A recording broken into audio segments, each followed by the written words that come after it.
Hello, Sid Roth here with Farrah. Bonjour, c'est Trott ici avec Farrah Prudence. Et je dois vous dire que j'ai vu Farrah dans une émission qu'elle a faite dans les médias sociaux et j'ai vu une jeune fille en feu pour Dieu. Et laissez-moi vous parler un peu d'elle.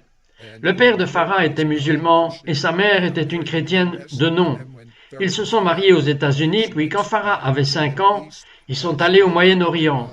Ils ont vécu un bon bout de temps dans les Émirats arabes unis et j'ai une citation de vous avec laquelle j'aimerais commencer.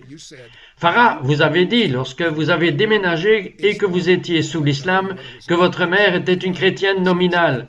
À vos 5 ans, elle s'est convertie à l'islam aussi. Donc votre mère et votre père font partie de l'islam.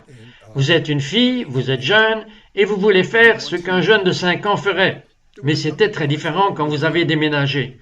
Vous avez passé les 10 années les plus sombres de votre vie dans cette situation au Moyen-Orient. Dites-moi, pourquoi faisait-il si sombre? Tell me why it was so dark.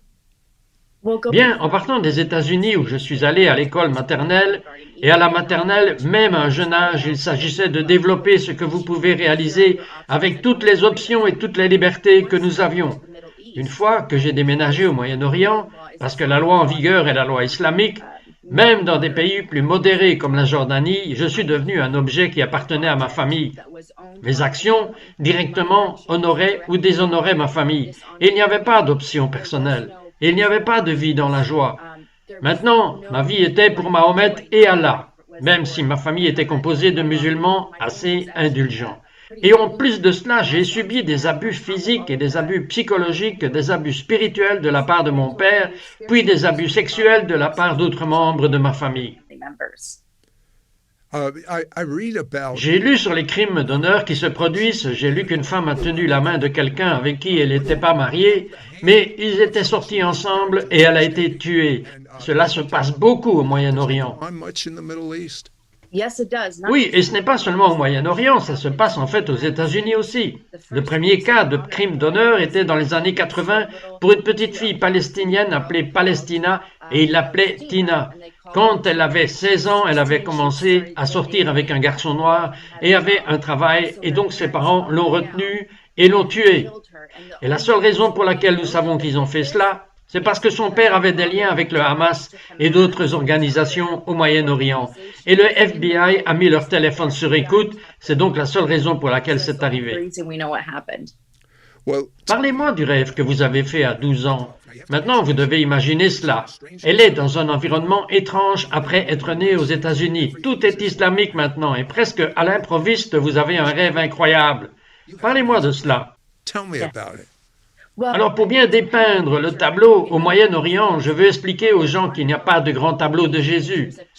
Il n'y a pas vraiment de crucifix à voir n'importe où, à moins d'aller à l'intérieur d'une église. Donc, je n'avais aucune idée de ce que serait l'image de Jésus, et je ne connaissais pas non plus qui est le Jésus chrétien. Je ne connaissais que le Jésus de l'islam, qui sont deux personnages très différents, et à l'âge de 10 ans, j'ai étudié pour devenir une fervente musulmane. Et en étudiant pour devenir une fervente musulmane, j'ai décidé de quitter l'islam. Puis à l'âge de 12 ans, j'ai fait un rêve où j'ai vu le visage d'un homme. Je n'avais aucune idée de qui il était. Il y avait de la lumière venant derrière lui, de la lumière qui sortait de son visage, et ça brûlait comme de l'alcool sur une blessure, et j'avais l'impression que c'était le nettoyage. J'ai la chair de poule juste d'en parler. Je ne peux même pas décrire à quel point j'étais englouti et j'ai essayé de déplacer ma tête vers la gauche et peu importe ce que je faisais, je ne pouvais pas m'éloigner de la lumière. Je me suis réveillé et parce que nous sommes très spirituels au Moyen-Orient, je suis allé voir mon père pour lui demander ce qui s'était passé. J'avais été un peu secoué par l'expérience et je ne savais pas ce que cela signifiait. Et il a dit, « Tu as vu le Messie. Cela veut dire que tu vas être un docteur. » Mais il avait l'air assez contrarié à cause de cela. Mais attendez une seconde, vous ne saviez pas qui vous avez vu. He know. Comment a-t-il su, en tant que musulman pratiquant, comment a-t-il su qui vous avez vu? C'était un moment de Dieu pour lui de sortir et de dire que c'était le Messie parce que généralement, même s'il pensait que c'était le Messie, il ne l'aurait pas dit. Yeah. Oui, vous n'aviez aucune idée de qui c'était. Non, pas du tout. Ok, maintenant remontons encore quelques années. Vous avez maintenant 14 ans et la vie est plus sombre. Vous étiez sur le point d'envisager le suicide à 14 ans. Suicide. À 14 ans, nous vivions aux Émirats arabes unis. Nous avions vécu en Jordanie pendant les 6 premières années après avoir déménagé des États-Unis. Et à ce moment-là, en Jordanie, pendant des années, j'ai été abusé en fait par le frère de mon père et l'oncle de mon père. Y a-t-il quelque chose dans le Coran, comme dans la Torah ou dans le christianisme? Il y a beaucoup à dire sur ce sujet. Et que c'est mal devant Dieu. Y a-t-il quelque chose dans le Coran qui dit que c'est mal? Oui, il est dit que c'est interdit sur vos filles, vos sœurs, vos mères, vos nièces et autres. Cependant, parce que j'étais la fille d'un chrétien, il pouvait avoir... Mais elle s'était convertie. Mais votre maman, elle s'était convertie à l'islam. Oui, mais cela ne les concerne pas. Cela n'a pas d'importance. Même si vous vous convertissez, vous êtes toujours considéré comme un citoyen de seconde zone. Donc, il y a différents niveaux. Il y a les demi qui sont les chrétiens et les juifs qui pratiquent encore. Et puis, il y a la deuxième classe, les chrétiens qui deviennent musulmans. Et c'est une règle non écrite et malheureusement, même au sein des familles musulmanes, il y a beaucoup d'inceste qui a lieu et beaucoup de filles qui endurent des choses horribles. Alors, à cause de cela, maintenant, vous avez mentionné la même chose. Votre oncle emménage maintenant dans votre maison. Cela devait être horrible pour une jeune fille.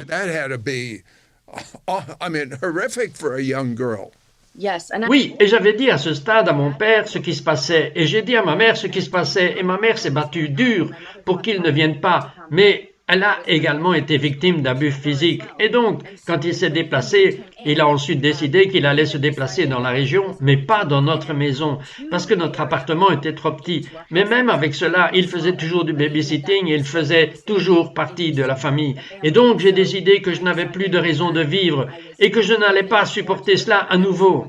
Et j'ai pris pas mal de pilules, et des heures plus tard, une de mes sœurs a raconté à ma mère ce qui s'était passé, et ma mère a essayé de me faire régurgiter.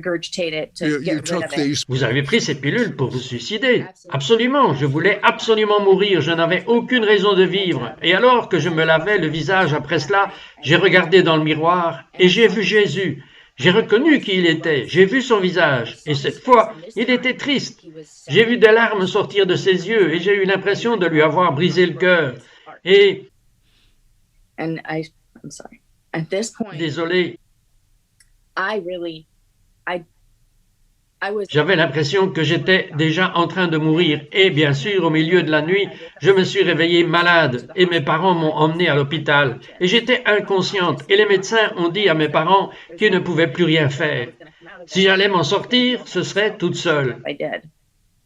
Je dois croire que Dieu a épargné votre vie dans un but. Maintenant, comment quelqu'un venant de ce milieu devient-il un tel partisan? Je vous ai vu en feu pour Jésus dans votre émission et je vous ai vu en feu pour le peuple juif et Israël. En feu pour Jésus, je comprends, mais on y reviendra dans un instant, mais en feu pour Israël et le peuple juif, d'où est-ce que cela vient? J'ai grandi en musulmane palestinienne, donc mon père est d'Hébron et ma mère est de Bethléem. Donc nous étions de fervents Palestiniens. Beaucoup dans le djihad, beaucoup contre les Juifs, Israël, l'Amérique, et ils m'ont toujours dit que la raison de la misère du monde islamique, la raison pour laquelle ils sont pauvres et qu'ils n'accomplissent pas les choses comme les autres, c'est parce que les Juifs nous rabaissent. L'Amérique nous rabaisse. Et je croyais parce que j'avais 9 ou 10 ans, et vous croyez ce que vos parents vous disent. Et en fait, c'était surtout mon père qui me disait cela. Et puis à 10 ans, j'ai commencé à étudier le Coran parce que je voulais me développer. Parce que je voulais que mon père m'aime plus. C'est la seule façon pour une femme musulmane d'obtenir de l'amour ou du respect. Alors j'ai commencé à voir les versets du Coran qui disent « Tuez-les où vous les trouvez, les juifs, les chrétiens, les non-croyants. » Et j'ai commencé à étudier la vie de Mahomet que nous sommes censés suivre. Et j'ai commencé à voir que la violence ne vient pas d'eux, mais la violence est ici. Nous sommes ceux qui sommes allés et qui avons pris leur terre et qui avons notre avenir, qui est les conquêtes islamiques. Et c'est là que j'ai décidé d'arrêter avec l'islam. Je n'étais plus musulmane dans mon cœur. Je ne pouvais pas le dire, car bien sûr, vous vous faites tuer si vous décidez de dénoncer l'islam, même à 10 ans. Une fois arrivé à l'Ouest, quand j'avais environ 14 ans et demi, 15 ans, j'ai commencé à étudier l'histoire d'un point de vue non islamique et j'ai commencé à voir ce qui se passait avec les Juifs. J'ai étudié l'Holocauste parce que l'Holocauste est presque effacé au Moyen-Orient. J'ai commencé à étudier l'histoire de ce petit morceau de terre que nous appelons Israël et les territoires palestiniens. Et j'ai vu que, en fait, cela n'avait jamais appartenu aux Palestiniens. J'ai commencé à poser des questions comme quand la Palestine a-t-elle établi, qui était le premier leader de la Palestine, quelle est leur constitution, et il n'y avait jamais de réponse parce qu'il n'y a jamais eu de Palestine. Et puis, j'ai vu que quand nous étions... Vous citez l'une des femmes les plus célèbres de l'histoire d'Israël. Elle s'appelait Golda Meir et elle a dit la même chose que vous. Il n'y a jamais eu de Palestine. Les Romains l'ont appelée comme cela car ils voulaient discriminer les Juifs et les Arabes qui y vivaient. Et donc ils ont trouvé un nom, des Philistins, plutôt que de l'appeler Israël. Mais il n'y a pas de Palestiniens. C'était une chose totalement fabriquée pour des raisons politiques et non pour des raisons religieuses. Absolument. Lorsque nous regardons l'islam, beaucoup de gens disent que c'est une religion. La façon dont je vois l'islam comme quelqu'un qui l'a étudié, c'est une idéologie de conquête politique, militante, qui se trouve avoir un Dieu et un prophète en elle. Maintenant, ils ont pris la terre des Juifs et des chrétiens lors de leur ouverture islamique. La question est pourquoi est-ce que, sous l'Empire ottoman qui était islamique, pourquoi n'y a-t-il pas eu de révolution arabe ou d'appel arabe à sa libération? Parce que le problème n'est pas qu'il soit sous contrôle arabe. Le problème, c'est qu'ils veulent que ce soit islamique. Ok, aidez-moi. Je vais aller dans une autre direction maintenant. Pourquoi y a-t-il tant d'athlètes? Pourquoi tant de stars de cinéma? Pourquoi tant de politiciens? Pourquoi tant de commentateurs de nouvelles qui prennent le côté palestinien plutôt que le côté israélien dans cette guerre récente que nous venons d'avoir? Je veux dire, je ne comprends pas en tant que juif pourquoi tout le monde ne le comprend pas bien. Eh bien, je pense qu'il y a plusieurs raisons à cela. Tout d'abord, c'est une guerre spirituelle. D'abord et avant tout, et Israël est la prunelle des yeux de Dieu. Et tout le monde sait que si vous voulez blesser un père, vous allez blesser ses enfants. C'est comme ça que vous faites. Et puis la deuxième chose est une ignorance totale. C'est une ignorance totale lorsque quelqu'un monte sur scène pour un prix de cinéma et qu'il a dit lors des Oscars que l'islam est pacifique parce qu'Allah dit dans le Coran que si vous tuez une âme, vous en tuez 1000. Personne n'a pris la peine de chercher et de voir que c'était une histoire racontée sur les commandements qu'Allah a donnés aux Juifs. Banni Israël, ô enfants d'Israël, il vous est commandé que si vous en tuez une âme, c'est comme si vous aviez tué beaucoup d'âmes.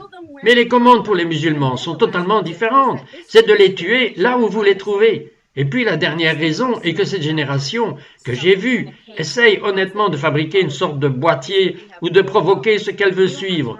Je viens d'un endroit où nous avons de vrais problèmes. Nous n'avons pas le temps d'examiner les choses stupides qu'ils envisagent.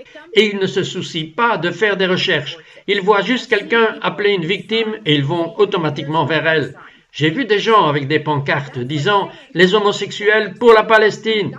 C'est comme dire les vaches pour McDonald's. Vous savez ce qui se passe dans la communauté LGBT du Hamas. Ils les jettent du toit des bâtiments, ils se font tuer et c'est public et ce n'est même pas un problème pour eux. Donc il y a un énorme manque de compréhension. Et je crois, que c'est parce que notre nation est allée si loin de Dieu, si loin de la Bible, qu'ils ne comprennent plus la différence entre le bien et le mal. Les gens me disent, demande-lui comment elle est devenue une croyante en feu pour Jésus. Une brève histoire. Je vais vous dire ce qui me donne l'histoire rabbinique. Comment savez-vous comment se passe l'histoire rabbinique? Vous devez pouvoir me raconter l'histoire en vous tenant sur un pied. Vous n'êtes pas obligé de faire cela, mais une version courte de l'histoire. Donc après que je sois venu à l'Ouest, nous nous sommes éloignés de mon père et je me suis éloigné de toutes sortes de religions. Je ne voulais plus rien avoir à faire avec un Dieu, mais j'ai toujours eu cet appel à l'Église. Je ne pouvais pas y échapper et je l'ai détesté. Je détestais le fait d'être attiré par l'Église. Et j'allais de temps en temps dans les églises pour différents services.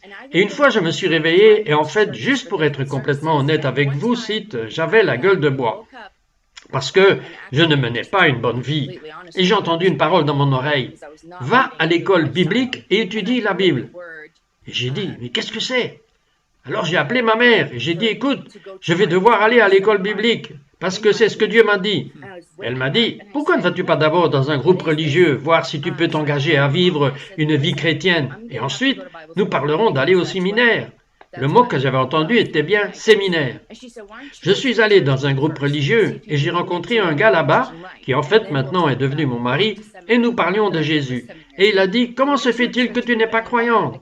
J'ai dit, eh bien, je ne peux pas être un paillasson, parce que c'est ce que j'ai vu, que les chrétiens sont juste timides, ils ne parlent pas de Jésus. Et il a dit, mais je ne sais pas de quoi tu parles, ce n'est pas le Jésus que je connais.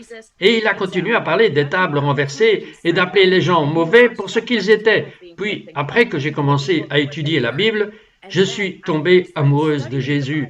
Et c'est à ce moment que je suis devenue chrétienne. Mais alors, je vais aller un peu plus loin. Sûr que ce juif, moi qui crois encore en Jésus, j'ai vu une vidéo de vous, je vous appelle au téléphone. Et j'ai dit, dans quel genre d'église allez-vous? Et vous m'avez dit, une église baptiste. Donc j'ai pensé que c'était une bonne église. Et donc j'ai dit, en savez-vous beaucoup sur le baptême dans l'Esprit Saint et dans le parler des langues surnaturelles? Et vous m'avez dit, oui, j'en ai entendu parler. J'ai dit, eh bien, vous vous rendez compte que Paul a dit qu'il parlait en langue plus que n'importe quel homme? Paul a dit, j'aimerais que vous parliez tous en langue. Le voudriez-vous? Et vous avez dit, je veux tout de Dieu. Et au téléphone, la même présence de Dieu qui est sur vous maintenant, Farah, est venue sur moi et est venue sur vous. Et je vais vous dire que j'ai prié avec beaucoup de gens qui ont parlé en langue, mais la vôtre était une langue si parfaite que je devais en fait vous dire quelle est la langue que vous avez parlé et que m'avez-vous dit? J'ai dit que je n'en ai aucune idée. Et vous m'avez dit que quelque chose se passait dans votre corps lorsque j'ai prié. Oui, cela s'est passé réellement. Il y a eu de la chaleur à l'intérieur de mon corps et j'ai ressenti presque le même sentiment que j'avais eu dans ce rêve, comme être nettoyé, être pur. C'est le sentiment que j'ai eu. Vous vous rendez compte que le premier mot du Saint-Esprit est saint. Et donc, pour entrer en présence du Saint-Esprit, vous devez vous repentir de vos péchés. Vous devez essayer de mener une vie aussi bonne que possible, parce que c'est son nom, Saint-Esprit. Et nous invitons le Saint-Esprit à faire tout ce qu'il veut faire maintenant. Mais comment ce problème va-t-il être résolu entre deux cousins, les enfants d'Ismaël, les enfants d'Israël juifs, et les Arabes? Comment cela va-t-il être résolu? Le plus simple, la seule solution que je vois, parce que je le considère comme une bataille spirituelle, est pour eux de venir et connaître le cœur de Dieu et connaître le Christ et partager la bénédiction d'Isaac au lieu de le vouloir pour eux-mêmes. Et seulement pour eux-mêmes. Mais politiquement parlant, parce que j'aime le peuple palestinien, ils sont ma famille. Un État, Israël, parce que le Hamas, le Fatah, tous les leaders islamiques, qui d'ailleurs sont en sécurité dans leurs bunkers, pendant qu'ils disent aux autres d'aller tuer leurs enfants, leurs femmes et leurs filles ont toujours vécu à Paris et en France, sains et saufs. Maintenant, si vous croyez en une cause, vous mettriez certainement vos enfants dans cette cause. Tous ces dirigeants deviennent des millionnaires en prenant l'argent qui devait aller au peuple palestinien pour les hôpitaux, les écoles, les routes. Pourquoi est-ce que le peuple palestinien vit encore dans des bâtiments horribles à Gaza? C'est à cause de leurs dirigeants qui sont si corrompus, tellement égoïstes. Les Arabes de 1948, pour les gens qui ne le savent pas, sont les Palestiniens arabes qui ont accepté l'offre d'Israël, une citoyenneté israélienne à part entière en 1948. Pour les gens qui disent qu'Israël veut faire un nettoyage ethnique et veut un génocide, pourquoi est-ce qu'en 1948, lorsqu'Israël a été rétabli, ont-ils offert la citoyenneté à part entière aux Arabes qui y vivaient? C'est parce que ce n'était pas leur intention. Les Arabes de 1948 vivant en Israël ont eu une bonne vie. Ils ont du succès. Il y a, je crois, presque 2 millions d'Arabes, et beaucoup d'entre eux, la majorité, sont des musulmans qui vivent en Israël en ce moment. Et si Israël voulait vraiment anéantir la population islamique en Terre Sainte, ils ont l'armée, ils ont la capacité de le faire. Mais à la place, ils s'attaquent à des cibles spécifiques. Ils essayent de minimiser les blessures des civils. Ils sont vraiment pour la paix. C'est pourquoi ils ont abandonné la bande de Gaza. Je dois vous demander, vous venez de dire ce que fait Israël, et je le sais, mais ce que j'ai lu est que les Palestiniens, en particulier le Hamas, pas les Palestiniens, le Hamas, ciblent les zones civiles avec les missiles. Israël, lorsqu'ils doivent frapper une zone civile, ce qu'ils doivent faire, parce que plusieurs fois le Hamas est intentionnellement dans une école, dans une mosquée, pour faire mal paraître Israël, afin qu'ils aient une couverture. Ils se couvrent d'enfants et de femmes. C'est des poids inégaux. Je ne vois toujours pas pourquoi Hollywood, ça doit être spirituel. Je ne vois pas pourquoi quelqu'un qui connaît les faits ne prendrait pas la même position que la vôtre. Sans oublier que le Hamas et le Fatah et tous ceux qui sont en fait liés à la fraternité musulmane sont tous des maîtres personnes. C'est la raison pour laquelle ils lancent leurs missiles au départ de zones civiles, des hôpitaux et des écoles. C'est parce qu'ils veulent des représailles. Il y a un dicton qui dit en arabe « Nous sommes tous sacrifiables pour les pauvres et pour la Terre sainte ». Ce qu'ils veulent alors, lorsqu'ils arrivent avec un enfant palestinien mort, ce qu'ils ont dit, ce que mon père aurait dit lorsqu'il le voyait à la télévision, il disait que 10 autres naîtront pour prendre sa place et être des martyrs de l'islam. Vous voyez, une des choses qui m'a combattu quand j'étais enfant était que quand nous avons vu ces choses à la télévision qu'ils n'ont pas censurées, beaucoup de choses comme les médias américains le font, et nous avons vu les familles palestiniennes se réjouir de leur mort, et puis nous avons vu les Juifs pleurer pour leur mort. Mon père, ma culture, ma société disait « Nous nous réjouissons parce que nous savons que nous allons au paradis ». De l'autre côté, ils sont tristes parce qu'ils savent qu'ils vont aller en enfer. Maintenant, je sais qu'ils sont tristes parce qu'ils ont quelque chose qui s'appelle de la compassion. Ils ne sont pas prêts à sacrifier leurs enfants. Et c'est quelque chose que les gens ici ne comprennent pas. Le Hamas aimerait ne rien voir de plus que de blessés, plus de morts, pour alimenter la sympathie pour leur cause.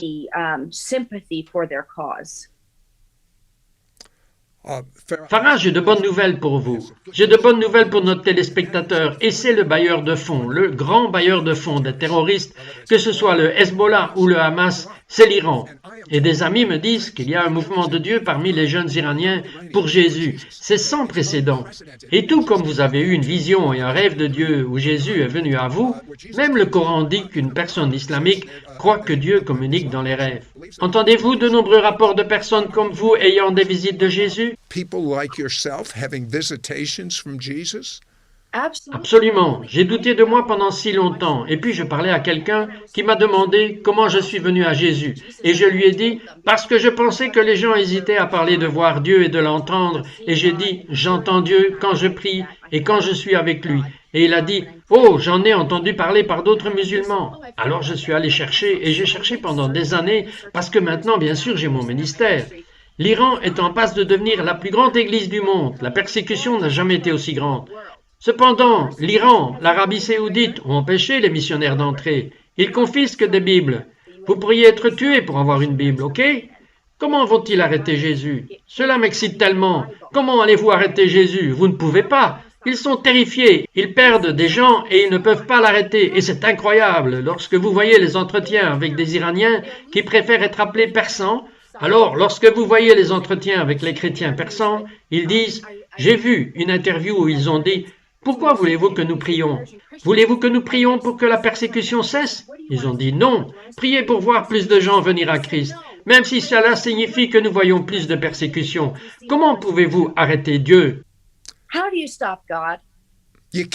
Vous ne pouvez pas, et pas seulement cela. Celui qui serait assez stupide quant à vouloir essayer d'arrêter le Créateur de l'univers, eh bien j'ai deux autres choses que je veux mentionner. La première est qu'il y a quelque chose de nouveau qui vient au Moyen-Orient. C'est le changeur de jeu. Numéro 1, vous ne pouvez pas arrêter Dieu, ce que vous venez de dire. Mais numéro 2, le changeur de jeu arrive. La gloire, qui est la présence manifeste de Dieu, va briller dans les endroits les plus sombres de la planète. Et je n'en ai, en fait, même pas digéré tout cela. Mais laissez-moi juste le trouver. Non, je ne l'ai pas. Mais je vais le sortir quand même. Tommy Wexel, qui a été encadré par la foule d'Azusa Street. Et il est toujours en vie aujourd'hui. Et il est le membre vivant le plus âgé, je pense, qui a été encadré par tout ce groupe. Et il a dit... Tous les dirigeants ont dit que dans environ 100 ans, la gloire de Dieu va frapper à nouveau la planète Terre et la secouer de loin plus que le renouveau d'Azusa Street. Et c'est les 100 ans maintenant, environ. Et en plus de cela, Tommy vient de rentrer d'Israël et il a dit « Où que j'aille ?» Il avait des visions ouvertes de Dieu et il a vu Israël et le Moyen-Orient en feu pour Jésus. Donc si vous n'avez pas entendu de bonnes nouvelles dans cette émission, alors je ne sais pas ce que je peux faire pour vous.